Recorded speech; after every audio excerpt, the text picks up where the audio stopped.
নমস্কার বন্ধুরা, আমি চিন্ময় নাগ। ছবি আঁকতে খুব ভালোবাসি, তাই ছবি আঁকি। তোমরা সকলে আমার ফেসবুক পেজটাকে, ফেসবুক প্রোফাইলটাকে সাপোর্ট করে আসছো। আশা করি পরবর্তীকালেও সাপোর্ট করবে, এই আশাই রাখছি। কাজে অনেক বিজি থাকি, তার মধ্যে থেকেও চেষ্টা করি ছবি আঁকার যখনই সময় পাই। তো সাপোর্ট করবে আমাকে। আর এখন যে ছবিটা আঁকছি আমি, একটা ল্যান্ডস্কেপ, গ্রাম্য পরিবেশ, জল রঙের মাধ্যমে। জল রঙটা হচ্ছে ছবি আঁকার একটা মাধ্যম। বিভিন্ন রকম মিডিয়া হয়, যেমন ওয়াটার কালার হয়, প্যাস্টেল কালার হয়, অ্যাক্রিলিক হয়। জল রঙ একটা সেরকম একটা মিডিয়াম বা মাধ্যম। জল রঙ হচ্ছে ছবি আঁকার সবচেয়ে বড় একটা কঠিন মাধ্যম বলা যেতে পারে।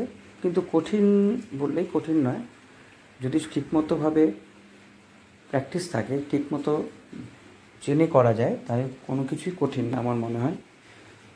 জল রঙে সবসময় চেষ্টা করবে, তোমরা যারা ছবি আঁকছো, যারা জল রঙ করতে ভালোবাসো, তারা সবসময় চেষ্টা করবে যে জল রঙে সবসময় ট্রান্সপারেবল মাধ্যমে যাতে করতে পারো। মানে জলটা বেশি দিয়ে ইউজ করে করতে হবে। First tone, second tone, third tone, এইভাবে লেয়ার চাপিয়ে করলে খুবই জল রঙটা ভালো এফেক্টিভ দেয়।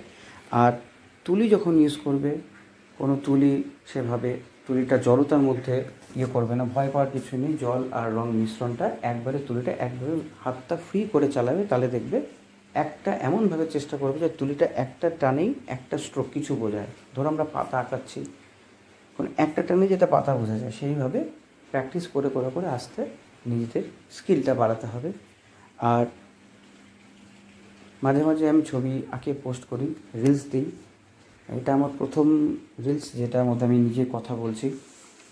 জানি অনেকটা ভুল হবে, কিন্তু তোমরা সাপোর্ট করো। আজকের এই ছবিটা তোমরা কেমন লাগছে, কেমন হয়েছে, সেটা তোমরা অবশ্যই কমেন্টের মাধ্যমে জানাবে। ধন্যবাদ।